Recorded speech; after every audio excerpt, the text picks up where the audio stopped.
காலங்காலமா அப்படின்னா இறந்தவங்க வீட்டுக்கு தான் எல்லாருமே தேடி போவாங்க. இங்க உங்களால இறந்தவங்க 41 குடும்பத்துல உள்ள உயிர்களா இருக்காங்க.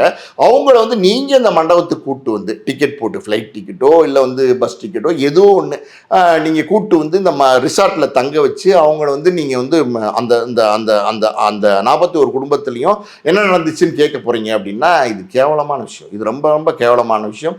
இது இப்படி செயல்படுத்துறதுக்கு தயாரா இருக்கிறாங்களான்னு நமக்கு தெரியல. ஒருவேளை தயாரா இருந்தாங்க இந்த மாதிரி தான் பண்ண போறாங்கன்னா இதை விட கேவலமான விஷயம் எதுவும் இல்லை. இதை விட கேவலமான அரசியல் எதுவும் இல்லை. அவங்கள கூப்பிட்டு என்ன கேட்பீங்க? என்னங்க எப்படிங்க உங்க பையன் இருந்துட்டானா? ஐயோ எப்படி இருந்தா சொல்லுங்க அப்படி கேட்க போறீங்களா? என்ன கேவலமான விஷயம். நீங்க போங்க.